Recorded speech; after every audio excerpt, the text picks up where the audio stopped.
Hey guys, it's Kate Journey and I'm back today with my February writing notebook setup.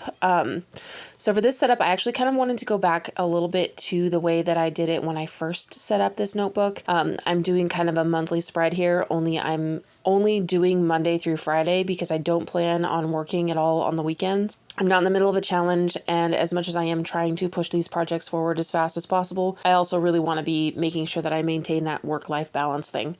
So anyway, I am setting up this big calendar because I do want to start writing down what I want to get done each day. I am, as of right now, juggling 3 projects at once, and you're going to see that in this setup. I'm actually doing color coding. I was hoping to be done with editing the book club book by now.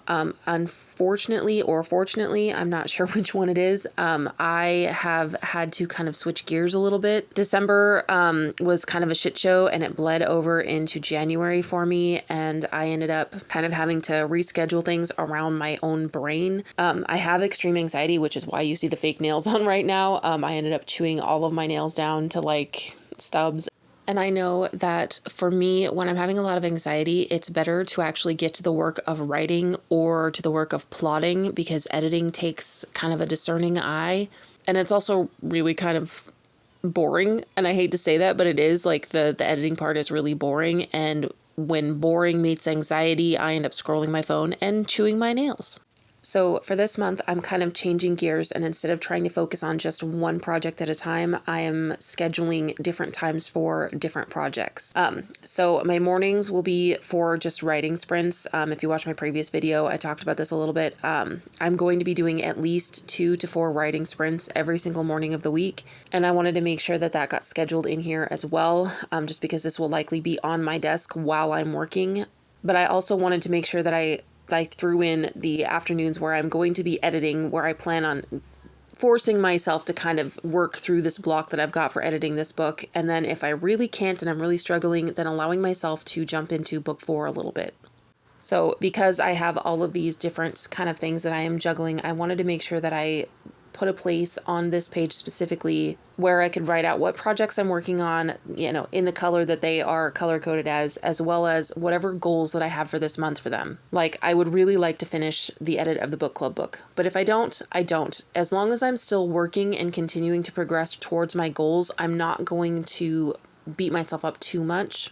But I also need to remember to maintain the editing while I'm writing because I do have to eventually jump into editing book 3 and book 4 and book 5. And so in an effort to kind of maintain workflow with all of these goals, I'm creating a section on these pages. This right here, I am building the table that I use to keep track of my writing. And what it has at the top, the sections are the date, the sprint number. Previously it had words added, but it's now also like words edited. And then the book total, the month total, and the goal for the day that I'm at.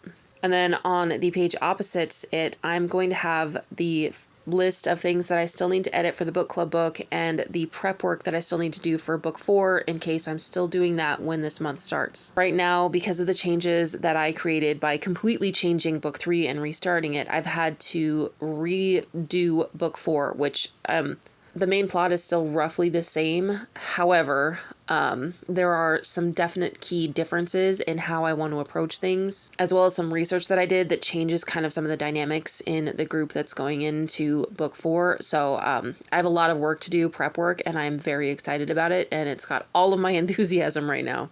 And for this month, I'm going to try to allow myself to embrace the enthusiasm that I feel for these projects rather than feel like I need to bully myself into being more business-minded about it. I feel like the business part will start to become more available. The business part of my brain will be more available to me as we head more into spring and things like that. I think that I kind of burned myself out a little bit in quarter 4 with all of the writing that I was doing on top of everyone being as sick as they were. I was not prepared for everyone to be sick continuously from the beginning of September all of the way until, I think this last week was the first week that my youngest has not been sick. Actually, I shouldn't say the first week. It's like the third week out of that entire time period where she's not been sick. And it's just been wild. And that doesn't count my bigger kids or, myself or my partner. It's just been a whole lot of crazy chaos, and I am wore myself out, unfortunately. So now that my enthusiasm is back and I'm feeling like great about my writing, and I'm in this a place where I just want to get words on the page, and I really just want to create forward momentum. I plan on capitalizing on that by just leaning into it and doing the editing work when I feel like I can find the brain space for it.